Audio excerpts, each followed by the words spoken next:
দুঃখ কাকে বলে এর প্রায় কবিগুরু পেয়েছিলেন এক জীবনে। স্ত্রী মারা গেলেন কবির ৪১ বছর বয়সে।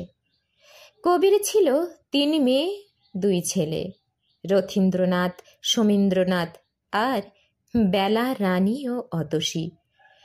স্ত্রীর অসুস্থ হয়ে মারা যাবার পর মারা গেলেন রানী। এরপর কলেরায় মারা গেল ছোট ছেলে সমী। পুত্র শোকে কবি লিখলেন, আজ জ্যোৎস্না রাতে সবাই গেছে বনে।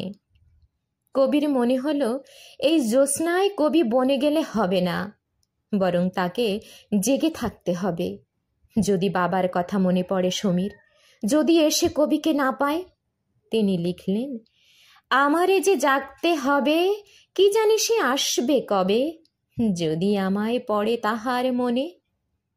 রানীর জামাইকে পাঠিয়েছিলেন কবি বিলেতে ডাক্তারি পড়তে, না পড়েই ফেরত আসলো। বড় মেয়ের জামাইকে পাঠিয়েছিলেন বিলেতে ব্যারিস্টারি পড়তে, সেও না পড়েই ফেরত আসলো। ছোট মেয়ে অতসীর জামাইকে আমেরিকায় কৃষিবিদ্যার ওপর পড়াশোনা করতে।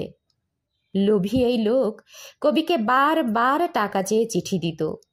কবি লিখলেন, জমিদারি থেকে যে টাকা পাই সবটাই তোমাকে পাঠাই। দেশে ফেরার কিছুদিন পর ছোট মেয়েটাও মারা গেল।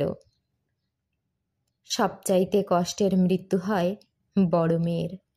বড় জামাই বিলেত থেকে ফেরার পর ছোট জামাইয়ের সাথে ঝগড়া লেগে কবির বাড়ি ছেড়ে চলে যায়। মেয়ে বেলা হয়ে পড়েন অসুস্থ।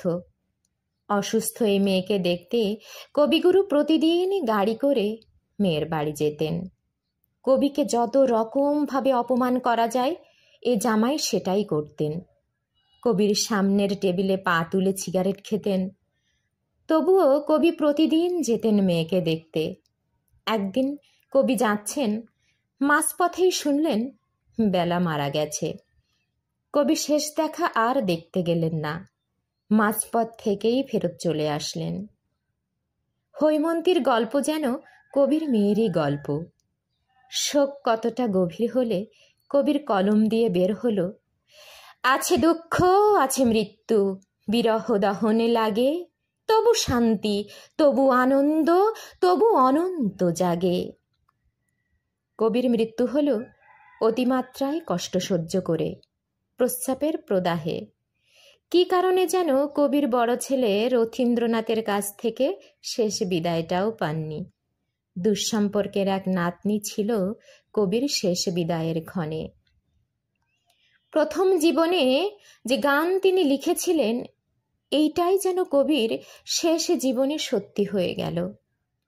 আমি শুধু রইনু বাকি, যা ছিল তা গেল চলে, রইল যা তা কেবল ফাঁকি।